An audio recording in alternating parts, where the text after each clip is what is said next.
आज के प्रोग्राम के लिए 3-4 बड़े अहम इश्यूज़ हैं। कुछ तो पाकिस्तानी सियासत में आजकल रोज़ाना की रफ्तार से जैसे ही कोई मौजू और बड़ी सियासी डेवलपमेंट होने लगती है तो आपको साथ ही कोई ना कोई ऑडियो लीक सुनने में मिल जाती है, बिल्कुल उससे जुड़ी हुई, जिससे ख़बर का रुख एक अलहदा ही शक्ल इख्तियार कर लेता है। तो ऑडियो लीक्स भी हैं हमारे सामने कुछ, उसके ऊपर भी बात करेंगे। लेकिन प्रोग्राम के आगाज़ में DGISPR की प्रेस कॉन्फ्रेंस हुई है।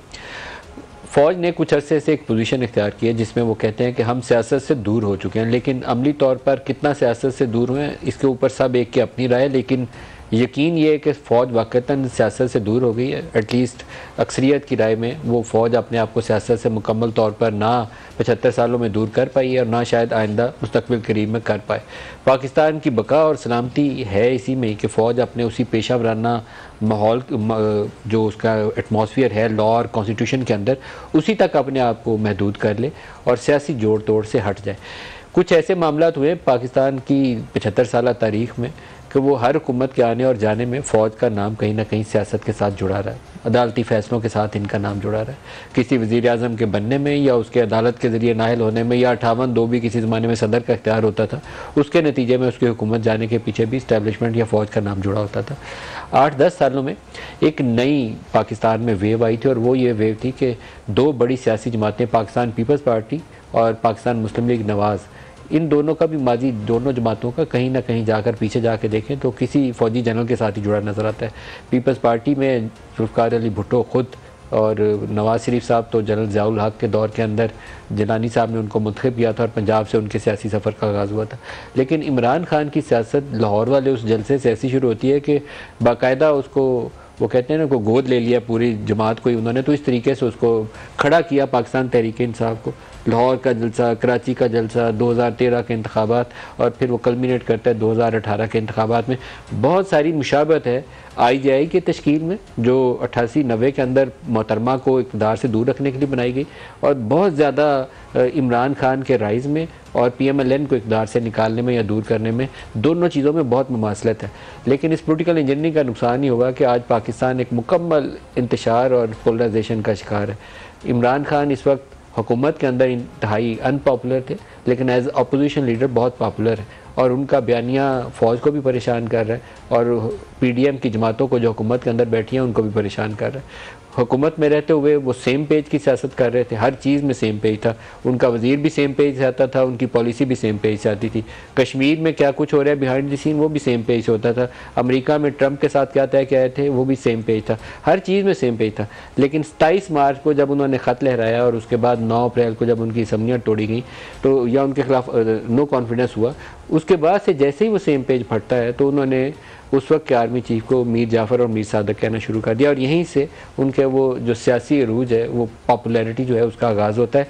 लेकिन ये पॉपुलैरिटी कितनी देर आगे चलेगी ये इसके ऊपर भी सवालिया निशान है। लेकिन इस्टेब्लिशमेंट को शायद अपनी गलती का कहीं जाके एहसास हो गया कि ये जो जोड़ तोड़ की सियासत थी, इस जोड़ तोड़ की सियासत ने पहली दफ़ा पाकिस्तान की हिस्ट्री में एक ऐसी सूरत हाल पैदा कर दी है कि वो होम ग्राउंड जहाँ पर स्ट्रेंथ थी फ़ौज की इस्टेब्लिशमेंट की, किसी की हुकूमत जाती थी किसी की आती थी, फ़ौज के लिए जिंदाबादी का नारा था पूरे पंजाब के अंदर। वहाँ से अगर फ़ौज मुखालिफ कोई नारे लगे हैं या सोशल मीडिया पे ऐसी कैंपेन चली हैं जहाँ पर सिटिंग आर्मी चीफ को टारगेट किया गया, तो इसमें यकीनन माजी से उनसे ऐसी कोई गलतियाँ हुई हैं जिसकी इस्लाह करने की ज़रूरत है। उसका वो एहसास तो कर रहे हैं, लेकिन उसके लिए लॉन्ग टर्म सोल्यूशन क्या निकालेंगे ये आने वाला वक्त ही तय करेगा। आज जो DGISPR की प्रेस कॉन्फ्रेंस थी उसमें 2-3 नुक्ते मुझे अच्छे लगे। एक ये था कि दहशतगर्दी के ऊपर बड़ी क्लैरिटी थी कि दहशतगर्दी के साथ सिवाय इसके कि हमने उसके ख़िलाफ़ ऑपरेशन करके मुकम्मल खात्मा करना है और कोई ताल्लुक़ नहीं है। ये 75 साल में हमारी पॉलिसी रही नहीं है। अब ये कह रहे हैं तो मैं यकीन रखूँगा कि आइंदा इस पर अमल पैरा भी वैसे ही रहे। ये ना हो कि दोबारा TTP से मोहब्बत जाग जाए, दोबारा कोई जैश कोई जत्था यहाँ दोबारा पलना शुरू हो जाए, फिर मुझे इनका बयान जो है दोबारा परखना पड़ेगा कि सही बोला या नहीं बोला।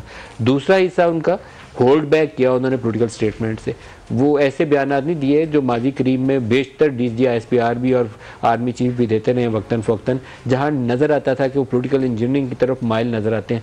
अपने आप को होल्ड बैक किया उन्होंने उस चीज़ से, तो ये भी बहुत अच्छी चीज़ थी। फिर सोशल मीडिया के ऊपर जो कैंपेन्स रन करती हैं, तीसरा हिस्सा उनका गुफ्तगू का उसके हवाले से था, उसमें एक तखसीस करनी ज़रूरी है फ़ौज को भी और हुकूमत वक्त को भी, PDM को भी। जो तो एक शख्सी आज़ादी है, एक आम आदमी एक आज़ादी के साथ अपनी राय दे रहा है, वो मेरे ख़िलाफ़ दे रहा है, वो फ़ौज के ऊपर दे रहा है, वो आर्मी चीफ़ की कोई पॉलिसी या फ़ौज की पॉलिसी पसंद नहीं आती, तो उसके ऊपर डंडा नहीं बरसना चाहिए। लेकिन जो organised media cell, social media cells बनाए जाते हैं मुख्तलिफ़ जमातों की जानिब से, मुख्तलिफ दहशतगर्द तंजीमों की जानिब से या किसी और जत्थे की जानिब से, जहाँ 25-30 लोगों को मुलाजम रख कर 500-700 ऐसे फेक अकाउंट्स रन किए जाते हैं, जहाँ पर आप मर्ज़ी के ट्रेंड सेट करते हैं, उसमें आप किसी को भी निशाना बना सकते हैं। आप किसी के ऊपर जो मर्ज़ी तहज़ीर में मेज़ गुफ्तगू कर लें, उसकी फ़ोटोशॉप पिक्चर्स डाल लें या कुछ भी कह लें फ़ौज के चीफ़ के मतलब, DGISI के मतलब, ये क्रिमिनल एक्ट है। ऑर्गेनाइज मीडिया सेल्स, एक शख्सी आज़ादी को कुचलने का हक नहीं होना चाहिए, लेकिन ऑर्गेनाइज मीडिया सेल्स के ज़रिए फेक प्रोपेगेंडा करना उसके ऊपर चेक होना चाहिए। तो पहला स्टेटमेंट उनका कि क्या सियासी जमातों में उनका कोई फेवरेट है, क्या कह रहे हैं DG ISPR, सुनिए।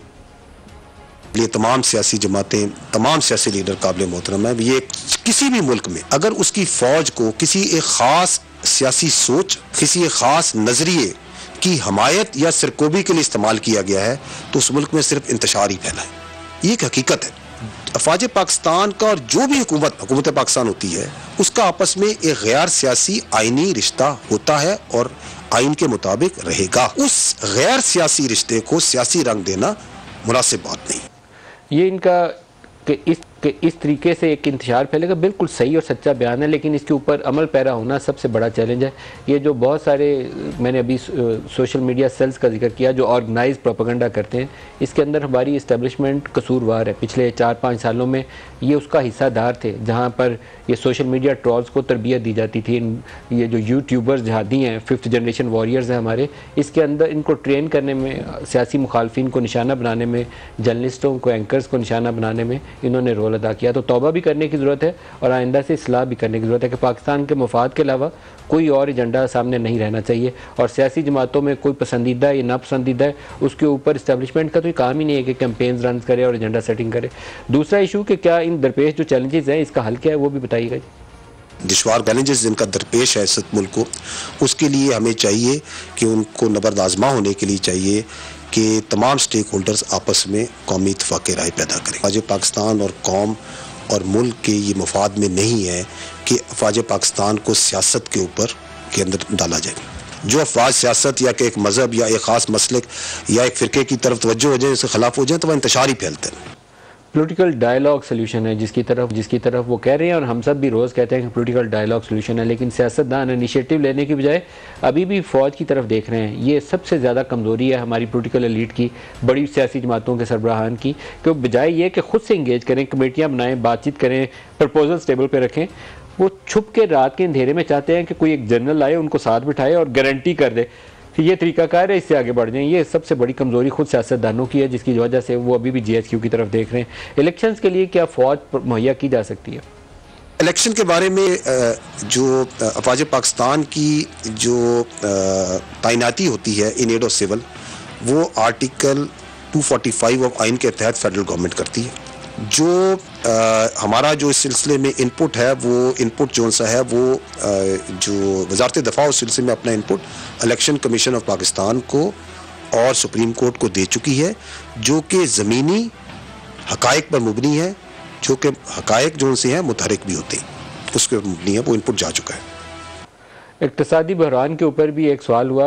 इस वक्त सबसे बड़ा जो चैलेंज है पाकिस्तान को, वो कर्ज़ों पर सूद की अदायगी है। जितना आप टैक्स इकट्ठा करते हैं वो आपके सूद की अदायगी में चला गया। बेड़ा गर्क पाकिस्तान की इकॉनमी का कर दिया, ऊपर 22% पे पॉलिसी रेट चला गया, तो आसानी से निकलने का कोई रास्ता नहीं है। लेकिन तनकीद ये भी होती है कि आपका डिफेंस स्पेंडिंग बहुत बड़ी है। डिफेंस स्पेंडिंग हमारी बड़ी है क्योंकि हमारे पास वसाइल कम है, लेकिन असल इस वक्त बहरान जो है वो आपकी इंटरेस्ट पेमेंट ने बेड़ा गर्क किया हुआ है। 5000 अरब से ज़्यादा हमने इस साल इंटरेस्ट पेमेंट्स करनी है। क्या कह रहे हैं DG साहब दफाई अखराजात के हवाले से? पाकिस्तान आर्मी ने मौजूदा मुआशी सूरत हाल के पेश नज़र अपने ऑपरेशनल और खुसूसन गैर ऑपरेशनल अखराजात का तफसीली जायज़ा लेने के बाद ये फैसला किया कि मईशत की बेहतरी के लिए हर किस्म के अखराजात में कमी लाई जाएगी। एक लास्ट स्टेटमेंट आपको सुनाना चाहूँगा क्योंकि हमारा एक कमज़ोरी रही है इस्टेब्लिशमेंट की, मिलिट्री इस्टेब्लिशमेंट की, फ़ौज की, कि इनके पसंदीदा और गैर पसंदीदा वो जो इंतहा पसंद है उसके अंदर ये तखसीस करते आए हैं 70-75 सालों में। कोई ऐसी स्टेज नहीं थी, जहाद अफ़गानिस्तान से ये शुरू हुए थे,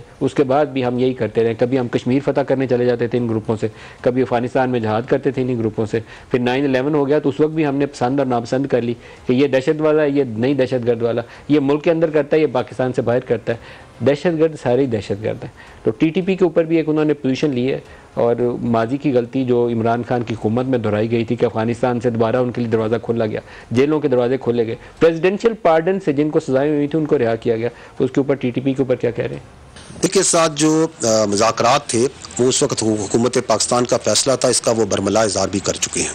फ़ौज पाकिस्तान और दहशत गर्दों का जो ताल्लुक है, और ये ताल्लुक अस्करी रहेगा, काइनेटिक ऑपरेशंस का रहेगा, इंटेलिजेंस बेस्ड ऑपरेशंस का रहेगा, दहशत गर्दों के आखिरी दहशत गर्द के खात्मे तक रहेगा, दायमी अमन के क़याम तक रहेगा, और वही ताल्लुक रहेगा, इसके अलावा कुछ नहीं है। अपने मेहमानों की तरफ आऊँगा, लेकिन TTP को पाकिस्तान में लाना हो या प्रेसिडेंशियल पार्डन से उनके बंदे जेलों से छोड़ना हो, कोई वज़ीर आज़म, वो इमरान खान हो या नवाज शरीफ हो या मोहतरमा बेनज़ीर भुट्टो हो, मिलिट्री इस्टेब्लिशमेंट के इनपुट के बगैर ये फैसला नहीं कर सकते। इसलिए ज़िम्मेदारी जितनी इमरान खान की एज चीफ एग्जीक्यूटिव उनकी नाकामी हुई, उतनी जिम्मेदारी उस वक्त की इस्टेब्लिशमेंट की भी है कि उन्होंने ये फैसला किया किन बुनियादों के ऊपर, क्या कोई लॉन्ग टर्म इम्प्लीकेशन या रिपरकशन इसकी जायज़ा भी ली, या उसके बगैर ये फैसला लिया गया।